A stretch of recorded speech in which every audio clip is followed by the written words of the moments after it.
Hello good morning. എല്ലാവർക്കും ചെമ്പനീർ പൂവിൻ്റെ ഒരു 3 അപ്കമിങ് എപ്പിസോഡ് റിവ്യൂയിലേക്ക് വീണ്ടും സ്വാഗതം. ഇന്നലെ നമ്മൾ അപ്ലോഡ് ചെയ്ത എപ്പിസോഡുകളുണ്ടല്ലോ, അതിൻ്റെ ബാലൻസ് ആയിട്ടുള്ള എപ്പിസോഡ് റിവ്യൂ ആണ് ഇപ്പോൾ നമ്മൾ പറയാനായിട്ട് പോകുന്നത്. അപ്പോൾ എന്തായാലും നമുക്ക് റിവ്യൂയിലോട്ട് കിടക്കാം. തുടക്കത്തിലേ തന്നെ നമ്മുടെ ഭാമയാണ് കാണിക്കുന്നത്. ഭാമ വന്ന് അലമാര തുറന്ന് നോക്കുകയാണ്. അലമാര തുറന്നതും ഭാമ ആകെ ഞെട്ടുകയാണ് കേട്ടോ. കാരണം 2 ലക്ഷം രൂപ അവിടെ കാണുന്നില്ല. ഭാമ വേഗം തന്നെ ചന്ദ്രയെ വിളിക്കുകയാണ്. ചന്ദ്ര അകത്തേക്ക് ചെല്ലുന്നതും ഭാമ പറയുകയാണ്, 2 ലക്ഷം രൂപ കാണുന്നില്ല ചന്ദ്രയെന്ന് പറയുകയാണ്. അപ്പോൾ ചന്ദ്ര ചോദിക്കുകയാണ്, ഭാമയെ നീ വേറെ എവിടെയെങ്കിലും വെച്ചിട്ടുണ്ടാവും, അല്ലെങ്കിൽ നിൻ്റെ കയ്യിൽ നിന്ന് അത് ചിലവായി പോയോ, അല്ലെങ്കിൽ എവിടെയാണ് നീ വെച്ചിരിക്കുന്നത്, ഇവിടെ തന്നെയാണോ വെച്ചിരിക്കുന്നത്, ഓർമ്മ നഷ്ടപ്പെട്ട് നീ വേറെ വല്ലയിടത്തും വെച്ചിട്ടുണ്ടോ, കൃത്യമായിട്ടൊന്ന് നോക്കുക എന്ന് പറയുകയാണ്. എവിടെയൊക്കെ തപ്പിയിട്ടും 2 ലക്ഷം രൂപ കിട്ടാതെ വരുമ്പോൾ ചന്ദ്ര പറയുകയാണ്, എങ്കിൽ പിന്നെ ഒരു കാര്യം നോക്ക്, നിൻ്റെ സ്വർണ്ണമൊക്കെ നഷ്ടപ്പെട്ടിട്ടുണ്ടോ എന്നൊന്ന് നോക്കെന്ന് പറയുകയാണ്. അങ്ങനെ ഇത് കേട്ടതും ഭാമ സ്വർണ്ണം നഷ്ടപ്പെട്ടിട്ടുണ്ടോ എന്ന് നോക്കുകയാണ്. അപ്പോൾ സ്വർണ്ണമൊന്നും നഷ്ടപ്പെട്ടിട്ടില്ല. അപ്പോൾ ഇത് കാണുന്ന ചന്ദ്ര പറയുകയാണ്, ഇനി എന്ത് ചെയ്യും, താഴെയാണെങ്കിൽ സാരി കച്ചവടക്കാർ നിൽക്കുന്നു. അങ്ങനെ സാരി വാങ്ങാൻ നിന്ന ചന്ദ്രയാണെങ്കിൽ അവരെ പറഞ്ഞു വിടുകയാണ്, എൻ്റെ കയ്യിൽ ഇപ്പോൾ പൈസ ഇല്ല, പിന്നീട് വാങ്ങിച്ചോളാം എന്ന് പറഞ്ഞ് സാരി അവർക്ക് തിരികെ കൊടുക്കുകയാണ്. അതിനുശേഷം ചന്ദ്ര പറയുകയാണ്, അല്ല നിൻ്റെ സ്വർണം നഷ്ടപ്പെട്ടിട്ടില്ല, എൻ്റെ പണം മാത്രമാണ് നഷ്ടപ്പെട്ടിരിക്കുന്നത്. അങ്ങനെയെങ്കിൽ ഈ പൈസ മാത്രം എടുത്തിട്ട് പോയത് ആരായിരിക്കും, ഈ റൂമിൽ ഇന്ന് നമ്മളല്ലാതെ മറ്റാരായിരിക്കും വന്നിരിക്കുക എന്ന് ചോദിക്കുകയാണ്. അപ്പോൾ ഈ സമയത്ത് ഭാമ പറയുകയാണ്, നമ്മളല്ലാതെ പുറത്തുനിന്ന് ആരും തന്നെ വന്നിട്ടില്ല, സ്റ്റുഡൻസ് ആണെങ്കിൽ നമ്മുടെ ചുറ്റുവട്ടം തന്നെ ഉണ്ടായിരുന്നു, അവരൊരിക്കലും ഈ റൂമിലോട്ട് വന്നിട്ടില്ല, അങ്ങനെയാണെങ്കിൽ പൈസ എടുത്തത് ആരായിരിക്കും എന്ന് ഇവരിങ്ങനെ ചിന്തിക്കുകയാണ്. ഈ സമയത്താണ് നമ്മുടെ ചന്ദ്രയുടെ കുരുട്ട് ബുദ്ധിയിൽ ഒരു കാര്യം ഓർമ്മ വരുന്നത്. നമ്മുടെ രേവതി പൂ കൊടുക്കാനായിട്ട് ഭാമയുടെ അടുത്ത് വരുന്നുണ്ട്. അതിനുശേഷം മഴക്കാറാണെന്നും പറഞ്ഞുകൊണ്ട് മുകളിൽ കയറി തുണിയൊക്കെ എടുത്തുകൊണ്ട് വന്ന് ഈ റൂമിലിരുന്നാണ് എന്ത് ചെയ്യുന്നത്, തുണിയൊക്കെ മടക്കി കട്ടിലിൽ വെച്ച് കൊടുത്ത് പോകുന്നത് കേട്ടോ. ഇതോർത്ത ചന്ദ്ര പറയുകയാണ്, കള്ളം കപ്പലിൽ തന്നെയുണ്ട്, വേറെ ആരുമല്ല ഈ പൈസ എടുത്തിരിക്കുന്നത്, രേവതി തന്നെയാണ്, അവളല്ലേ നമ്മളല്ലാതെ ഈ വീട്ടിലേക്ക് വന്നിരിക്കുന്നതെന്ന് പറയുകയാണ്. ഇത് കേൾക്കുന്ന ഭാമ പറയുകയാണ്, നോക്ക് നീ എന്തീ പറയുന്നതെന്ന് വല്ല ധാരണ നിനക്കുണ്ടോ, നിൻ്റെ മരുമകളെ കുറിച്ചിട്ടാണ് നീ ഇത്തരത്തിൽ വർത്താനം പറയുന്നതെന്ന് പറയാണ്. ഇത് കേൾക്കുന്ന ചന്ദ്ര പറയുകയാണ്, അതിനിപ്പോൾ എന്തത്ര തെറ്റ്, അവളും അവളുടെ കുടുംബമൊക്കെ കള്ള കുടുംബങ്ങളാണ്, അവർ കട്ടുകൊണ്ടൊക്കെയല്ലേ ജീവിക്കുന്നത്, കട്ടും മോഷ്ടിച്ച് നടക്കുന്ന അവളുടെ ആങ്ങള, അപ്പോൾ തീർച്ചയായിട്ടും അവൾ തന്നെയായിരിക്കുള്ളൂ ഈ പൈസ എടുത്തിരിക്കുന്നത്. അവളുടെ ആങ്ങളെ കേസിൽ നിന്ന് പിൻവലിക്കാൻ വേണ്ടി വക്കീലിന് 5 ലക്ഷം രൂപ അവൾ കൊടുക്കേണ്ടതായിട്ട് വന്നു. അപ്പോൾ നല്ല കടമുണ്ട്. അങ്ങനെ നോക്കുമ്പോൾ ഈ 2 ലക്ഷം രൂപ എടുത്തുകൊണ്ട് വന്നിട്ട് കടം അടയ്ക്കാമെന്ന് വിചാരിച്ച് കാണും എന്ന് പറയുകയാണ്. അപ്പോഴേക്കും ഭാമ ചോദിക്കുകയാണ്, നീ ഇതെന്തൊക്കെയാണ് പറയുന്നത്, ഇവിടെ 2 ലക്ഷം രൂപയുണ്ടെന്ന് എങ്ങനെയാണ് രേവതിക്ക് അറിയാവുന്നത്, ഇത് വേറെ ആർക്കും അറിയില്ലാത്തൊരു കാര്യമല്ലേ എന്ന് ചോദിക്കുകയാണ്. അപ്പോഴേക്കും ഭാമ പറയുകയാണ്, ഇവിടെ 2 ലക്ഷം രൂപയുണ്ടെന്ന് രേവതിയോട് ചിലപ്പോൾ വക്കീൽ പറഞ്ഞു കാണും, ചിലപ്പോൾ ഇതിൽ സച്ചിക്കും കൈയുണ്ടാവും, സച്ചിയെ വിളിച്ച് വക്കീൽ ഞാൻ 2 ലക്ഷം രൂപ വാങ്ങിച്ചിട്ടാണ് ഈ കേസ് പിൻവലിച്ചതെന്ന് പറഞ്ഞിട്ടുണ്ടാവും. അങ്ങനെ അറിഞ്ഞ് സച്ചിയായിരിക്കുള്ളൂ രേവതിയെ വീട്ടിലേക്ക് പറഞ്ഞു വിട്ടിരിക്കുന്നത്. അപ്പോൾ ഭാമ പറയുകയാണ്, ഒരിക്കലും അത് സത്യമല്ല, രേവതി അങ്ങനത്തെ ഒരു പെൺകുട്ടിയല്ല, മാത്രമല്ല രേവതിയെ ഞാനാണ് വിളിച്ചു വരുത്തിയത്, അല്ലാതെ രേവതിയായിട്ട് വന്നതല്ല എന്ന് പറയുകയാണ്. അപ്പോഴേക്കും ചന്ദ്ര പറയുകയാണ്, നീ ഇങ്ങനെ കണ്ണടച്ചവളെ വിശ്വസിക്കുന്നു വേണ്ട, നീ വിളിച്ചു വരുത്തിയത് അവൾക്കൊരു തക്കമായിട്ട് ഇരുന്നിട്ടുണ്ടാവും, എന്തായാലും അവൾ തന്നെയാണ് ഈ പൈസ എടുത്തുകൊണ്ട് പോയത്. അപ്പോഴത്തേക്കും ഭാമ പറയുകയാണ്, നീ എന്തെങ്ങനെയൊക്കെ രേവതിയെ പറയുന്നത്, മറ്റെന്ത് പറഞ്ഞാലും ഞാനതൊക്കെ വിശ്വസിക്കാം, പക്ഷേ രേവതി ഒരിക്കലും ഒരാളുടെയും പൈസ മോഷ്ടിക്കുന്നൊരു പെൺകുട്ടിയല്ല. എത്രയോ തവണ രേവതി ഇവിടെ വന്നിരിക്കുന്നു, എത്രയോ തവണ എനിക്ക് ഓരോ ഹെൽപ്പൊക്കെ ചെയ്തിരിക്കുന്നു. അങ്ങനെയാണെങ്കിൽ അന്നൊന്നും ഇല്ലാത്ത രീതിയിൽ രേവതി ഇപ്പം എന്തിനാ പഴിക്കുന്നത്, അന്നൊന്നും ഇവിടെ നിന്നൊന്നും കാണാതെ പോയിട്ടില്ല. ചന്ദ്രേ, നീ ആവശ്യമില്ലാത്ത വർത്തമാനം പറയരുത്, ഞാൻ ഒരിക്കലും രേവതിയെ സംശയിക്കില്ല ഈ കാര്യത്തിനെന്ന് പറയുകയാണ്. അപ്പോൾ ഇത് കേൾക്കുന്ന ചന്ദ്ര പറയുകയാണ്, നീ സംശയിക്കേണ്ട, പക്ഷേ എനിക്ക് നല്ല സംശയമുണ്ട്, നീ ഒരു കാര്യം ചെയ്യ്, സച്ചിയെ വിളിച്ചിട്ട് രേവതി ഇങ്ങനെ പൈസ എടുത്ത് എനിക്ക് തിരിച്ചു തരാൻ വേണ്ടി പറയാണ്. അപ്പോൾ ഇത് കേൾക്കുന്ന ഭാമ പറയുകയാണ്, ഒരു കാരണവശാലും ഞാൻ രേവതി വിഷമിപ്പിക്കുന്ന രീതിയിൽ സംസാരിക്കില്ല, ചന്ദ്ര അത് ഓർക്കണ്ടെന്ന് പറയുകയാണ് കേട്ടോ. അങ്ങനെ ചന്ദ്ര പറയുകയാണ്, എങ്കിൽ പിന്നെ ഒരു കാര്യം ചെയ്യാം, ഞാൻ മിസ് കോൾ അടിക്കുമ്പോൾ നീ എന്നെ തിരിച്ചു വിളിച്ചാൽ മതി, ഞാൻ വീട്ടിലേക്ക് ചെല്ലട്ടെ എന്ന് പറയുകയാണ്. അടുത്ത സീനിൽ നമ്മുടെ ചന്ദ്ര വീട്ടിലേക്ക് ചെല്ലുകയാണ്. ഈ സമയത്ത് രേവതിക്കാണെങ്കിൽ ഒരു ഇവൻറ്റ് മാനേജ്മെൻറ്റിൻ്റെ ഒരു ചെറിയൊരു ഡെക്കറേഷൻ വർക്കൊക്കെ കിട്ടിയിട്ടുണ്ട്. അപ്പോൾ രേവതി അത് സന്തോഷത്തോടുകൂടി വീട്ടിൽ വന്ന് പറയുകയാണ്, 1.5 ലക്ഷം രൂപ അതാണ് ഞാൻ അവരോട് പറഞ്ഞിരിക്കുന്നത്, ആദ്യം നമ്മൾ തന്നെ പൈസ ഇറക്കിയിട്ട് ചെയ്യണം, അതിനുശേഷം അവർ നമുക്ക് എല്ലാം കഴിയുമ്പോഴേ പൈസ തരുള്ളൂ എന്നൊക്കെ പറയുകയാണ്. അപ്പോഴേക്കും രവീന്ദ്രൻ പറയുക, അല്ലെങ്കിലും എനിക്ക് നല്ല വിശ്വാസമുണ്ട്, എൻ്റെ മോള് എന്തിനിറങ്ങിയാലും മിടുമിടിക്കായിട്ട് അതിൽ ജയം കണ്ടിട്ടേ വരുള്ളൂ എന്ന് എനിക്ക് ഉറപ്പായിരുന്നു നിങ്ങൾ വലിയ നിലയിലെത്തുമെന്ന്.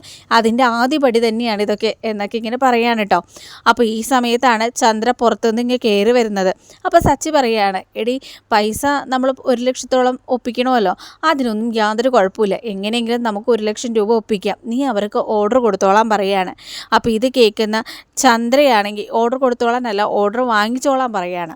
അപ്പോഴേക്കും ചന്ദ്ര കയറി വരികയാണല്ലോ. അപ്പോൾ ചന്ദ്ര ഇങ്ങനെ പറയുകയാണ്, ഇനിയിപ്പോൾ ഓർഡർ വാങ്ങുന്നതിനും അല്ലാത്തതിനും ഒക്കെ ഇവൻ്റെ കയ്യിൽ പൈസയ്ക്ക് യാതൊരു പഞ്ഞും ഉണ്ടാവില്ല, എൻ്റെ 2 ലക്ഷം രൂപ രണ്ടും കൂടെ അറിഞ്ഞുകൊണ്ടുള്ളൊരു പണിയായിരിക്കുള്ളൂ, ഇന്ന് തന്നെ ഈ കള്ളത്തിനെ കയ്യോടുകൂടെ ഞാൻ പിടിക്കുന്നുണ്ടെന്ന് നമ്മുടെ ചന്ദ്ര മനസ്സിൽ വിചാരിക്കുകയാണ് കേട്ടോ. ഈ സമയത്ത് രേവതിയോട് ചന്ദ്ര ചോദിക്കുകയാണ്, കറക്കമൊക്കെ കഴിഞ്ഞിട്ട് ഇപ്പോഴാണോ വീട്ടിൽ കയറുന്നതെന്ന് ചോദിക്കുകയാണ്. അപ്പോൾ രേവതി പറയുകയാണ്, അമ്മേ ഞാൻ കറങ്ങിയൊന്നും അല്ലല്ലോ നടക്കുന്നത്, ഞാൻ എൻ്റെ ജോലിയായിട്ട് പോകുന്നതല്ലേ, ഞാൻ എല്ലാവർക്കും ചായ എടുക്കാമെന്ന് പറഞ്ഞ് രേവതി ചായ എടുക്കാൻ പോവുകയാണ്. ഈ സമയത്ത് ചന്ദ്ര നമ്മുടെ ഭാമയ്ക്ക് മിസ് കോൾ അടിക്കുകയാണ്. അപ്പോൾ ഭാമ മനസ്സിൽ വിചാരിക്കുകയാണ്, ചന്ദ്ര പറഞ്ഞല്ലോ ചന്ദ്ര മിസ് കോൾ അടിച്ച് കഴിയുമ്പോഴത്തേക്കും ഞാൻ തിരിച്ചു വിളിക്കണമെന്ന്, എന്തായിരിക്കും അവളുടെ മനസ്സിൻ്റെ പ്ലാൻ എന്നും പറഞ്ഞിട്ട് ഭാമ തിരിച്ചു വിളിക്കുകയാണ്. തിരിച്ചു വിളിക്കുന്ന സമയത്ത് ചന്ദ്ര ഭയങ്കര ഷോക്കാവുന്നത് പോലെയൊക്കെ അഭിനയിക്കുകയാണ് കേട്ടോ. എന്ത്, നിൻ്റെ പൈസ കാണുന്നില്ലേ, 2 ലക്ഷം രൂപ അലമാരിയിൽ വെച്ചതാണെന്നോ, അവിടെ വേറെ ആരും വന്നില്ലാന്നോ, രേവതി മാത്രമാണ് അവിടെ വന്നതെന്നോ, നീ എന്താ ഉദ്ദേശിക്കുന്നത്, നീ രേവതിയെ സംശയിക്കുന്നുണ്ടോ എന്നൊക്കെ ചോദിക്കുകയാണ് കേട്ടോ. ഇത് കേട്ടതും നമ്മുടെ സച്ചിയും രേവതിയും അതുപോലെ തന്നെ ശ്രുതിയും സുധിയും വർഷയും എല്ലാവരും ഷോക്കായി പോവാണ് കേട്ടോ. അപ്പോഴത്തേക്കും രേവതി അങ്ങ് കരയാൻ തുടങ്ങുകയാണ്. ഞാനും ഒരിക്കലും അങ്ങനെയൊന്നും ചെയ്തിട്ടില്ല എന്ന് പറഞ്ഞ് രേവതി കരയാൻ തുടങ്ങുകയാണ് കേട്ടോ. ഈ സമയത്ത് നമ്മുടെ സച്ചയാണെങ്കിൽ രേവതിയോട് പറയുകയാണ്, നീ കരയാതിരിക്കുന്നു പറഞ്ഞുകൊണ്ട് ഭാമാൻ്റി വിളിക്കുന്ന ഫോണുണ്ടല്ലോ, ചന്ദ്രയുടെ കയ്യിലിരിക്കുന്ന ഫോൺ, ആ ഫോണങ്ങ് തട്ടിപ്പറിച്ചിട്ട് ഭാമയോട് ചോദിക്കുകയാണ്, എന്താ ഭാമാൻ്റി ഇങ്ങനെയൊക്കെ പറയുന്നത്, നിങ്ങളെ സ്വന്തം ആൻറ്റിയായിട്ട് കണക്കാക്കിയല്ലേ പെരുമാറുന്നത്, എന്നിട്ട് ആൻറ്റി എന്താ ഇങ്ങനെയൊക്കെ വിളിച്ച് പറയുന്നത്, അത്ര വിശ്വാസമില്ലേ ആൻറ്റിക്ക് രേവതിയെ, രേവതി ഇന്നും ഇന്നലെ ആൻറ്റി കാണാൻ തുടങ്ങിയതല്ലല്ലോ, കഴിഞ്ഞ കുറേ നാളായിട്ട് ആൻറ്റിയുടെ വീട്ടിൽ പൂകൊണ്ടുവരുന്നത് രേവതിയാണ്, എത്രയോ തവണ ആൻറ്റിയുടെ വീട്ടിൽ പല കാര്യങ്ങൾക്ക് രേവതി വന്നിരിക്കുന്നു, അപ്പോഴൊന്നും ഇല്ലാത്ത സംശയം എന്താ ആൻറ്റി ഇപ്പോൾ ഒന്ന് ചോദിക്കുകയാണ്. അപ്പോഴേക്കും ഭാമയ്ക്കാണെങ്കിൽ ഒന്നും പറയാൻ കിട്ടുന്നില്ല കേട്ടോ. ഭാമ ഇതൊന്നും പറഞ്ഞിട്ടില്ലല്ലോ, അത് കാരണം ഭാമ നിന്നുകൊണ്ട് മോനെ പൈസ എന്നൊക്കെ പറയുകയാണ്. അപ്പോഴേക്കും സച്ചി പറയുകയാണ്, പൈസ കാണുന്നില്ലെങ്കിലേ പോലീസ് സ്റ്റേഷനിൽ കംപ്ലൈൻ്റ് ആണ് കൊടുക്കേണ്ടതെന്ന് പറയുകയാണ്. അപ്പോൾ ഇതൊക്കെ കേട്ടുകൊണ്ട് ശരിക്കും പൈസ അടിച്ച് മാറ്റിയ ശ്രുതി അവിടെ നിൽക്കുന്നുണ്ടല്ലോ, ശ്രുതി വെട്ടി വേർക്കാൻ തുടങ്ങുകയാണ്. ദൈവമേ, പോലീസ് സ്റ്റേഷനിൽ കംപ്ലൈൻറ്റ് കൊടുത്താൽ എൻ്റെ പേര് പുറത്ത് വരുമല്ലോ എന്നുള്ളൊരു ഭയപ്പാടിൽ നമ്മുടെ ശ്രുതി ഇങ്ങനെ നിൽക്കുകയാണ്.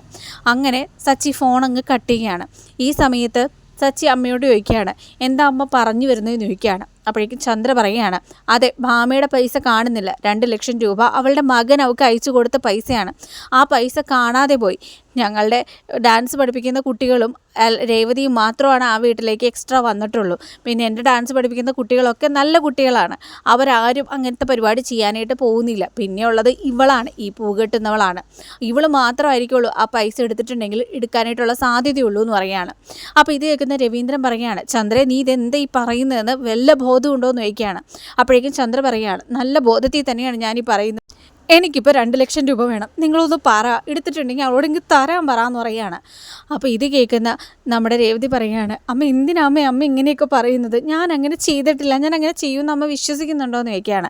ഇത് കേൾക്കുന്ന ചന്ദ്ര പറയുകയാണ്, എങ്ങനെ വിശ്വസിക്കാതിരിക്കും, നിൻ്റെ ആങ്ങള നല്ലൊരു കള്ളനല്ലേ, അല്ലെങ്കിൽ തന്നെ അവൻ്റെ കയ്യിലത്തെ പൈസ അടിച്ചു മാറ്റിയിട്ട് ഞാനല്ലേ അവൻ്റെ പേരിൽ പോലീസ് കംപ്ലയിൻറ്റ് കൊടുത്തത്, എന്നിട്ട് അതെല്ലാം നീ എന്നോട് മറക്കണമെന്നാണ് പറയുന്നത്, നിൻ്റെ കുടുംബം മുഴുവൻ കള്ളക്കുടുംബമാണ്, നീയും ഒരു കള്ളത്തി തന്നെയാണ്, എനിക്ക് നന്നായിട്ട് അറിയാം, നീ തന്നെയാണ് ആ പൈസ അടിച്ചു മാറ്റിയിരിക്കുന്നത്, ചിലപ്പോൾ ഒരുപക്ഷെ ഇതിൻ്റെ പിന്നിലും വേറെ പലരും ഉണ്ടാവും, നീ മര്യാദയ്ക്ക് എനിക്ക് ആ പൈസ തന്നോളാൻ പറയുകയാണ്. അപ്പോൾ ഇത് കേൾക്കുന്ന രവീന്ദ്രനും വർഷയും ഒക്കെ പറയുകയാണ്, ആൻറ്റി ഇങ്ങനെ ഒന്നും പറയാൻ നിൽക്കരുത്, ഒരിക്കലും രേവതി അങ്ങനെ ചെയ്യുന്ന ഒരാളല്ല, രേവതിയെ നമുക്ക് നേരത്തെ തുടങ്ങി അറിയാമല്ലോ. അപ്പോൾ ശ്രീകാന്തും പറയുകയാണ്, എന്തിനാ അമ്മ ഇങ്ങനെയൊക്കെ പറയുന്നത്, ഏട്ടത്തി അങ്ങനെ ചെയ്യുമെന്ന് അമ്മ വിചാരിക്കുന്നുണ്ടോ എന്ന് ചോദിക്കുകയാണ്. അപ്പോൾ ശ്രുതി പറയുകയാണ്, അമ്മ പറയുന്നതിലും ചിലപ്പോൾ സത്യം ഉണ്ടാവും, വേറെ ആരും ആ വീട്ടിൽ വന്നിട്ടില്ലെങ്കിൽ പിന്നെ രേവതി അല്ലാതെ മറ്റാരാണ് എടുക്കാൻ സാധ്യത എന്ന് പറയുകയാണ് കേട്ടോ. അപ്പോൾ ഇത് കേൾക്കുന്ന നമ്മുടെ ശ്രുതിയുടെ കയ്യും കാലമൊക്കെ വിറക്കാൻ തുടങ്ങുകയാണ്. ഈ സമയത്ത് ചന്ദ്ര പറയുകയാണ്, എനിക്ക് എൻ്റെ പൈസ വേണം ഇപ്പം താന്ന് പറയുകയാണ്. അപ്പോൾ ഇത് കേൾക്കുന്ന ശ്രുതി ചോദിക്കുകയാണ്, അല്ല അമ്മയുടെ പൈസയോ, അമ്മ എന്തിനിങ്ങനെ കരയുന്നത്, അല്ല എൻ്റെ പൈസയല്ല, എൻ്റെ കൂട്ടുകാരി ഭാമയും ഞാനും തമ്മിൽ 10-30 വർഷത്തെ ബന്ധമുണ്ട്, അതെല്ലാം തകരാറിലാവും, ഞാൻ ഇനി എങ്ങനെ അവളുടെ മുഖത്ത് നോക്കും, ഈ കള്ളത്തിപ്പെണ്ണ് കാരണം എൻ്റെ ഫ്രണ്ട്ഷിപ്പല്ലേ തകരുന്നതെന്ന് പറഞ്ഞുകൊണ്ട് നമ്മുടെ ചന്ദ്ര അങ്ങ് കരയാൻ തുടങ്ങാം കേട്ടോ. ഇത് കേൾക്കുന്ന സച്ചിക്ക് അങ്ങ് ദേഷ്യം വരികയാണ്. ഇത് കേൾക്കുന്ന രവീന്ദ്രന് ദേഷ്യം വരികയാണ്. രവീന്ദ്രൻ പറയാണ്, ചന്ദ്ര നിൻ്റെ ഈ അഭിനയം എന്തിനാണെന്നുള്ളത് എനിക്ക് നന്നായിട്ട് അറിയാം. ഒരിക്കലും ചിലപ്പോൾ ആ വീട്ടിൽ നിന്ന് 2 ലക്ഷം രൂപ കളവ് പോയിട്ട് പോലും ഉണ്ടാവില്ല. നീ അഭിനയിക്കുന്നതായിരിക്കുള്ളൂ സച്ചിയെയും രേവതിയെയും ഈ വീട്ടിൽ നിന്ന് പുറത്താക്കാൻ വേണ്ടിയിട്ട്. അതായിരുന്നല്ലോ നിൻ്റെ ആഗ്രഹം. അതിന് വേണ്ടിയിട്ടാണല്ലോ നീ രേവതിയുടെ ആങ്ങളുടെ പേരിൽ പോലീസ് കംപ്ലൈൻറ്റ് വരെ കൊടുത്തത്. അപ്പോൾ നീ ഒന്ന് കേട്ടോ, എൻ്റെ മക്കൾ ഒരിക്കലും വീട്ടിൽ നിന്ന് പുറത്തേക്ക് പോവില്ല. അങ്ങനെ അവർ പോകുന്നുണ്ടെങ്കിൽ അന്ന് ഞാൻ മരിച്ചു എന്ന് നീ കൂട്ടിയാൽ മതി. എൻ്റെ മരണം കഴിയാതെ അവർ ഈ വീട്ടിൽ നിന്ന് പോവില്ല എന്ന് കട്ടായം നമ്മുടെ രവീന്ദ്രൻ അങ്ങ് പറയുകയാണ്. ഇത് കേൾക്കുമ്പോഴത്തേക്കും സച്ചിക്ക് ആകെ ടെൻഷനാവുക. സച്ചി പറയുകയാണ്, അച്ഛൻ ഇങ്ങനെയൊക്കെ പറയല്ലേ, അമ്മയുടെ സ്വഭാവം അറിയാലോ, എന്തായാലും ഈ കാര്യം നമുക്ക് എങ്ങനെയെങ്കിലും കണ്ടുപിടിക്കുക, അച്ഛൻ വിഷമിക്കാതിരിക്കുമെന്ന് പറയുകയാണ്. അങ്ങനെ രേവതി എല്ലാവരോടും പറയുന്നുണ്ട്, ഞാനങ്ങനെ കട്ടിട്ടൊന്നുമില്ല എന്ന് പറയുകയാണ്. അപ്പോൾ സച്ചി പറയുകയാണ്, അമ്മയുടെ സ്വഭാവം നിനക്കറിയാലോ, അമ്മ ഇങ്ങനെ ആരുടെയെങ്കിലും തലയിൽ ഇങ്ങനെ പഴി കെട്ടി വെക്കുന്ന ഒരു പ്രകൃതക്കാരിയാണ്. നീ അതൊന്നും ഓർത്ത് വിഷമിച്ച് കരഞ്ഞുകൊണ്ടിരിക്കേണ്ട കാര്യമില്ല എന്ന് പറയുകയാണ്. നീ വാന്നും പറഞ്ഞുകൊണ്ട് ടെറസിൻ്റെ മുകളിലേക്ക് നമ്മുടെ സച്ചി രേവതിയെയും കൂട്ടിക്കൊണ്ട് പോവുകയാണ്.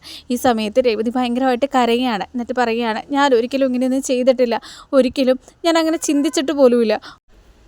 പൂക്കിടയിൽ കച്ചവടം ചെയ്യുന്ന സമയത്ത് പോലും 1 രൂപ പോലും ഞാൻ കൂടുതൽ മേടിക്കാറില്ല.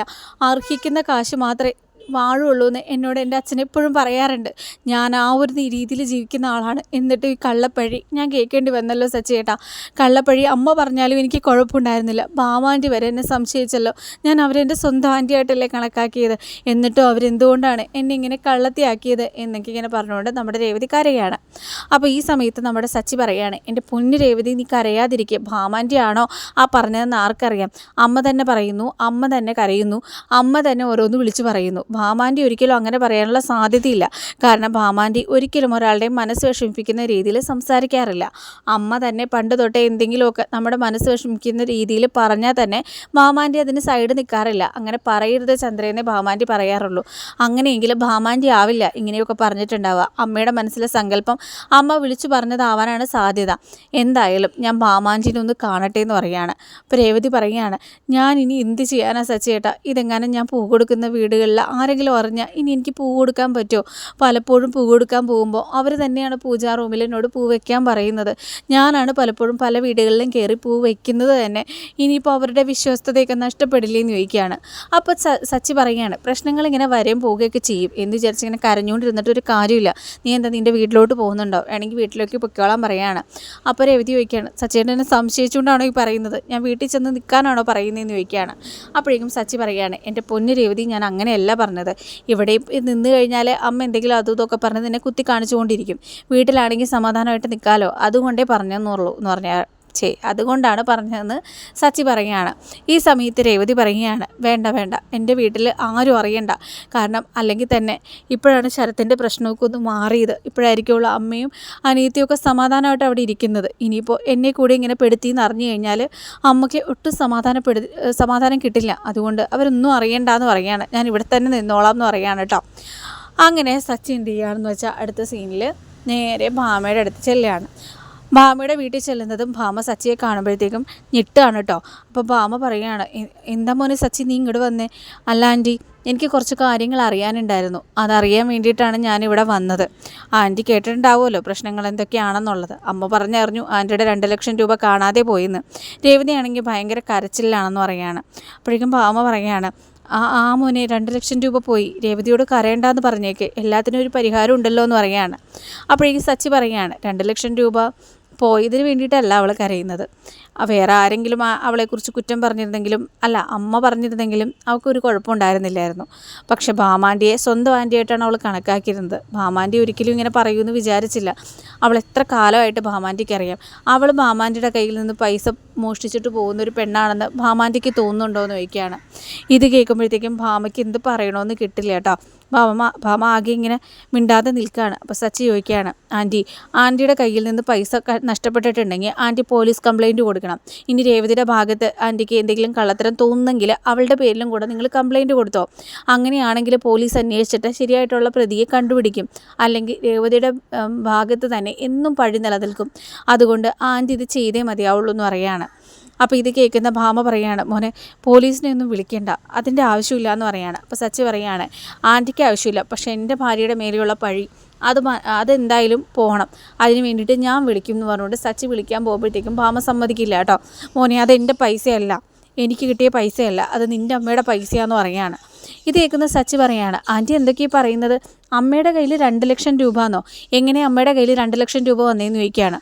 അപ്പോൾ ഇത് കേൾക്കുന്ന ഭാമ പറയുകയാണ്, 2 ലക്ഷം രൂപ അമ്മയുടെ കയ്യിൽ വന്നതിനുള്ള കാരണം ഭരതനാട്യ ക്ലാസ് എന്നൊക്കെ പറയുകയാണ്. അപ്പോഴേക്കും സച്ചി പറയാണ്, ആൻറ്റി എന്നോട് നുണ പറയരുത്, ഈ 4-5 പിള്ളേരെ വെച്ചുകൊണ്ട് അമ്മയ്ക്ക് എന്തായാലും ഇത്രയും ചെറിയ സമയത്തിൽ 2 ലക്ഷം രൂപ ഉണ്ടാക്കാൻ പറ്റുമെന്ന് എനിക്ക് തോന്നുന്നില്ല. ആൻറ്റി സത്യം എന്നോട് പറ, എന്നെ ആൻറ്റി മകനായിട്ട് കണക്കാക്കുന്നുണ്ടെങ്കിൽ ആൻറ്റി ആ സത്യമൊക്കെ പറയുമെന്ന് പറയുകയാണ്. അപ്പോഴേക്കും ഭാമ പറയാണ്, ഞാൻ ഒരിക്കലും രേവതിനെ കുറ്റപ്പെടുത്തിയിട്ടില്ല മോനെ, എനിക്കറിയാം രേവതി അങ്ങനെ ഒന്നും ചെയ്യുന്ന പെൺകുട്ടിയല്ലാന്ന്. നിൻ്റെ അമ്മ രേവതിയെ സംശയിച്ചപ്പോൾ തന്നെ ഞാൻ പറഞ്ഞു, ഒരിക്കലും രേവതി അങ്ങനെ ചെയ്യില്ല, ഞാൻ ഒരിക്കലും രേവതിയെ അങ്ങനെ കുറ്റപ്പെടുത്തില്ല എന്ന്. ഭാമയ്ക്ക് വക്കീൽ കൊടുത്ത പൈസയാണ് മോനെ എന്ന് പറയുകയാണ്. ഇത് കേൾക്കുന്ന സച്ചി പറയുകയാണ്, ഓ വക്കീൽ ഇവിടെ വന്നായിരുന്നോ, ആ വക്കീൽ പൈസ കൊടുത്തു, 2 ലക്ഷം രൂപ കൊടുത്തുകൊണ്ടിട്ടാണ് അവൾ കേസ് വാപ്പസ് മേടിച്ചതെന്ന് പറയുകയാണ് കേട്ടോ. ഇത് കേൾക്കുന്ന സച്ചി ആകെ ഞെട്ടിപ്പോവാണ്. ഓ ഇങ്ങനൊരു കളിയും കൂടെ ഇതിൻ്റെ പിന്നിലുണ്ടായിരുന്നല്ലേ. എന്തായാലും ആൻറ്റി ഇന്നത്തോടുകൂടി അമ്മയുടെ കള്ളത്തരങ്ങളൊക്കെ പൊളിയാൻ പോവാണെന്ന് പറയുകയാണ്. അപ്പോൾ ഇത് കേൾക്കുന്ന ഭാമ പറയുകയാണ്, മോനെ ഞാനും ചന്ദ്രയും തമ്മിൽ 30 വർഷത്തെ പരിചയമുണ്ട്, 30 വർഷം ഞങ്ങൾ നല്ല സുഹൃത്തുക്കളാണ്, അതുകൊണ്ട് തന്നെ ഞാനാണ് ഈ കാര്യങ്ങളൊക്കെ നിന്നോട് പറഞ്ഞതെന്ന് പറഞ്ഞാൽ ഞങ്ങളുടെ ഫ്രണ്ട്ഷിപ്പിനെ ബാധിക്കും, ഒരിക്കലും ഞാനാണ് ഈ കാര്യങ്ങളൊക്കെ പറഞ്ഞതെന്ന് നീ അമ്മയോട് പറയരുതെന്ന് പറയുകയാണ്. അപ്പോഴേക്കും സച്ചി പറയുകയാണ്, ഇല്ല ആൻറ്റി ഞാനായിട്ട് പറയില്ല എന്ന് പറയുകയാണ്. അങ്ങനെ അടുത്ത സീനിൽ സച്ചി ആണെങ്കിൽ വീട്ടിലേക്ക് വരികയാണ്. സച്ചി വീട്ടിലേക്ക് വന്നിട്ട് എല്ലാവരെയും വിളിക്കുകയാണ് കേട്ടോ. അപ്പോൾ ഈ സമയത്ത് ചന്ദ്ര ചോദിക്കുകയാണ്, എന്തിനാ വിളിച്ചു വരുത്തുന്നത്, ഇപ്പോഴാണ് ഞാനൊന്ന് കിടന്നത്, അപ്പോഴേക്കും നീ വന്ന് ശല്യപ്പെടുത്തുകയാണല്ലോ. അപ്പോഴേക്കും സച്ചി പറയുകയാണ്, അങ്ങനെ അമ്മ കിടക്കല്ലേ, ആ 2 ലക്ഷം രൂപ ആരെടുത്തേന്നുള്ളത് അറിയണ്ടേ, പലപ്പോഴും നമ്മൾ വിശ്വസിക്കുന്ന പലരും നമ്മളെ ചതിക്കുകയാണെന്നുള്ളത് തെറ്റുകൾ കണ്ടുപിടിക്കുമ്പോഴാണ് മനസ്സിലാവുന്നതെന്ന് പറയുകയാണ്. അപ്പോഴേക്കും ചന്ദ്ര പറയുകയാണ്, അതിപ്പോൾ കണ്ടുപിടിക്കാൻ എന്തിരിക്കുന്നു, നിൻ്റെ ഭാര്യ തന്നെയാണ് ആ 2 ലക്ഷം രൂപ എടുത്തിരിക്കുന്നത്, എനിക്കതിൽ യാതൊരു തരത്തിലുള്ള സംശയങ്ങളും ഇല്ല എന്ന് പറയുകയാണ്. അപ്പോഴേക്കും രവീന്ദ്രൻ പറയുകയാണ്, എടി ചന്ദ്രേ നിൻ്റെ അടുത്താണ് ഞാൻ മിണ്ടാതിരിക്കാൻ പറഞ്ഞതെന്ന് പറയുകയാണ് കേട്ടോ. അപ്പോൾ ഈ സമയത്ത് ശ്രുതിയുടെ നെഞ്ചങ്ങ് പിടയ്ക്കാണ് കേട്ടോ. എന്തായാലും അച്ഛാ ഈ 2 ലക്ഷം രൂപ എടുത്തത് അമ്മ സംശയിച്ചതുപോലെ രേവതി തന്നെയാണെന്ന് പറയുകയാണ്. ഇത് കേട്ട് രേവതി ആകെ ടെൻഷനാവുകയാണ്. സച്ചേട്ടാ നിങ്ങളിത് എന്തൊക്കെയാണ് പറയുന്നത്, നിങ്ങളുടെ അമ്മ പറഞ്ഞു, ഈ ഭാമാൻറ്റി പറഞ്ഞു, ഇപ്പം നിങ്ങളും പറയുകയാണോ, നിങ്ങൾക്ക് എന്നെ വിശ്വാസമില്ലേന്ന് ചോദിക്കുകയാണ്. അപ്പോഴേക്കും സച്ചി പറയുകയാണ്, എങ്ങനെ വിശ്വസിക്കും, കാര്യങ്ങളൊക്കെ അങ്ങനെയല്ലേ പോകുന്നത്, എന്തായാലും രേവതി തന്നെയാണ് പൈസ എടുത്തിരിക്കുന്നതെന്നുള്ളത് 100% എനിക്ക് ഉറപ്പാണ്. എന്തായാലും രേവതി എടുത്തിരിക്കുന്ന ആ പൈസ ഞാൻ തിരിച്ചു തന്നേക്കാം. അച്ഛാ അമ്മയോട് പോലീസ് കംപ്ലയിൻറ്റ് കൊടുക്കണ്ടെന്ന് പറയുകയാണ്. മാമാൻറ്റി പറഞ്ഞു, അമ്മ പോലീസ് കംപ്ലയിൻറ്റ് കൊടുക്കാൻ പറഞ്ഞു എന്ന്. അമ്മയോട് പറയച്ചാ പോലീസ് കംപ്ലയിൻറ്റ് ഒന്നും കൊടുക്കണ്ടെന്ന്, ഞാൻ ആ പൈസ എങ്ങനെയെങ്കിലും തിരിച്ചു തന്നോളാം, അച്ഛന് ഞാനിപ്പോൾ തന്നെ തിരിച്ചു തരാം ആ പൈസ, പോലീസ് കംപ്ലയിൻ്റ് ഒന്നും ആക്കല്ലേ, രേവതി പോലീസുകാരുടെ മുന്നിൽ കള്ളിയായിട്ട് നിൽക്കേണ്ടി വരും, അതെനിക്ക് കണ്ടു നിൽക്കാൻ പറ്റില്ല എന്ന് പറയുകയാണ്. ഇത് കേട്ട് രവീന്ദ്രൻ പറയുകയാണ്, ഒരിക്കലും രേവതി അങ്ങനെ ചെയ്യില്ല, നീ എന്തിങ്ങനെയൊക്കെ പറയുന്നത്. അപ്പോൾ ശ്രീകാന്തും പറയുകയാണ്, അതെ ഒരിക്കലും രേവതി അങ്ങനെ എടുത്തി അങ്ങനെ ചെയ്യാൻ പോകുന്നില്ല എന്ന് പറയുകയാണ് കേട്ടോ. ഈ സമയത്ത് ശ്രുതി പറയുകയാണ്, സച്ചി അങ്ങനെ പറയുന്നുണ്ടെങ്കിൽ അതിൽ സത്യം ഉണ്ടാവും, രേവതി തന്നെ ആയിരിക്കുള്ളൂ ചിലപ്പോൾ കട്ടിട്ടുണ്ടാവുക എന്ന് പറയുകയാണ്. പോലീസ് കംപ്ലയിൻറ്റ് കൊടുക്കുന്നതായിരിക്കും നല്ലതെന്ന് പറയുകയാണ്. ഇത് കേട്ട ശ്രുതി പറയുകയാണ്, അങ്ങനെ പോലീസ് കംപ്ലയിൻ്റ് ഒന്നും കൊടുക്കുന്നത് ശരിയായിരിക്കില്ല, കാരണം അത് പുറത്തിറങ്ങിയ രേവതിക്ക് നാണക്കേടായിരിക്കും, നമ്മുടെ കുടുംബത്തിൻ്റെ പേര് തന്നെയായിരിക്കും പോകുന്നതെന്ന് പറയുകയാണ്. അപ്പോഴേക്കും ചന്ദ്ര പറയുകയാണ്, കേട്ടില്ലേ അവൻ തന്നെ പറഞ്ഞു അവൻ്റെ ഭാര്യയാണ് കട്ടതെന്ന്, ഞാൻ പറഞ്ഞപ്പോൾ നിങ്ങൾ ആരും വിശ്വസിച്ചില്ലല്ലോ, ഇവളുടെ കുടുംബമൊക്കെ കള്ള കുടുംബമാണ്, എൻ്റെ പൈസ അത് മര്യാദക്ക് രണ്ടും തിരിച്ചു തന്നേക്കണം എന്ന് പറയുകയാണ്. അപ്പോൾ ഈ സമയത്ത് രവീന്ദ്രൻ പറയുകയാണ്, ഇതെന്തൊക്കെയാണ് പറയുന്നത് സച്ചി, 2 ലക്ഷം രൂപ തരാം പോലീസ് കംപ്ലയിൻറ്റ് കൊടുക്കരുതെന്നോ, പൈസ മേടിച്ചിട്ട് ആരാണ് പോലീസ് കംപ്ലയിൻറ്റ് തിരിച്ചെടുക്കാൻ പോകുന്നതെന്ന് ചോദിക്കുകയാണ്. അങ്ങനത്തെ വൃത്തികെട്ടൊരു ജീവിതം ആർക്കാ വേണ്ടതെന്ന് ചോദിക്കുകയാണ്. അപ്പോൾ ഇത് കേൾക്കുന്ന സച്ചി പറയുകയാണ്, അതാണ് അച്ഛാ ഇവിടുത്തെ പ്രശ്നം, അച്ഛനൊരിക്കലും അങ്ങനെയൊന്നും ചെയ്യില്ല, പോലീസ് കംപ്ലയിൻറ്റ് കൊടുത്തിട്ടുണ്ടെങ്കിൽ പൈസ മേടിച്ച് ആ കംപ്ലയിൻറ്റ് തിരിച്ചെടുക്കുന്ന പൊട്ട ബുദ്ധിയൊന്നും അച്ഛനില്ല, പക്ഷേ ഇവിടെ ചില ആൾക്കാർ അങ്ങനെയൊക്കെ ചെയ്തിട്ടുണ്ടെന്ന് പറയുകയാണ്. അപ്പോഴേക്കും ചന്ദ്രയ്ക്ക് മനസ്സിലായി ചന്ദ്രേനെയാണ് ഈ ഫോക്കസ് ചെയ്യുന്നതെന്ന്. ചന്ദ്ര ആകെ ടെൻഷൻ അടിക്കുകയാണ്, ദൈവമേ അടുത്തത് ഇവനെ എന്തായിരിക്കും ഇനി പറയാൻ പോകുന്നത്. അപ്പോഴേക്കും രവീന്ദ്രൻ പറയുകയാണ്, നീ എന്താണെന്ന് വെച്ചാൽ തെളിച്ച് പറ, നീ പറയുന്ന കാര്യങ്ങൾ എനിക്ക് മനസ്സിലാവുന്നില്ല. ശരത്തിൻ്റെ പേരിലുള്ള കംപ്ലയിൻറ്റ് തിരിച്ച് എടുക്കാൻ വേണ്ടിയിട്ട് അമ്മ വക്കീലിൻ്റെ അടുത്തുനിന്ന് 2 ലക്ഷം രൂപ മേടിച്ചിട്ടുണ്ട് ചാ. അങ്ങനെയുള്ള ആ പൈസയാണ് കളവ് പോയിരിക്കുന്നത്. അല്ലാതെ മാമാൻ്റെ വീട്ടിൽ നിന്ന് ബാമ്പാനിയുടെ പൈസയല്ല കളവ് പോയിരിക്കുന്നതെന്ന് പറയുകയാണ്. ഇത് കേട്ടതും ചന്ദ്ര ആകെ ഞെട്ടുകയാണ്. ദൈവമേ, ഇതെല്ലാം ഇവൻ അറിഞ്ഞോ എന്നുള്ള രീതിയിൽ ചന്ദ്ര ആകെ പകച്ച് നിൽക്കുകയാണ് കേട്ടോ. ഈ സമയത്ത് ശ്രുതിക്കും ആകെ ടെൻഷനാവുകയാണ്. ദൈവമേ, പിടിക്കപ്പെടുമോ താനെന്നുള്ള ടെൻഷൻ ശ്രുതിക്കും ഉണ്ടാവുകയാണ് കേട്ടോ. അങ്ങനെ രവീന്ദ്രനും ബാക്കിയുള്ളവരും ഒക്കെ ഷോക്കായിട്ട് ഇങ്ങനെ നിൽക്കുകയാണ്. ചന്ദ്രയുടെ കയ്യിൽ ആ പൈസ വന്നത് ഏത് രീതിയിലാണെന്നുള്ളത് സച്ചി എല്ലാവരോടും എക്സ്പ്ലെയിൻ ചെയ്യുകയാണ്. അപ്പോൾ ഇത്രയും കാര്യങ്ങൾ കാണിച്ചുകൊണ്ടാണ് ഈ എപ്പിസോഡുകൾ തീരുന്നത്. റിവ്യൂ ഇഷ്ടപ്പെട്ടു കഴിഞ്ഞാൽ ലൈക്ക് ചെയ്യുക. പിന്നെ നമ്മുടെ ചാനൽ ഇതുവരെ സബ്സ്ക്രൈബ് ചെയ്യാത്ത സുഹൃത്തുക്കളാണ് നിങ്ങളെങ്കിൽ ഒന്ന് സബ്സ്ക്രൈബ് ചെയ്ത് നമ്മളെ സപ്പോർട്ട് ചെയ്യുക കേട്ടോ. പിന്നെ ഇതിൻ്റെ ബാലൻസ് ആയിട്ടുള്ള എപ്പിസോഡ് റിവ്യൂ നാളെ തന്നെ നമ്മൾ അപ്ലോഡ് ചെയ്യുന്നതായിരിക്കുള്ളൂ. അപ്പോൾ എന്തായാലും നാളെ കാണാം. അതുവരെ ടാറ്റ.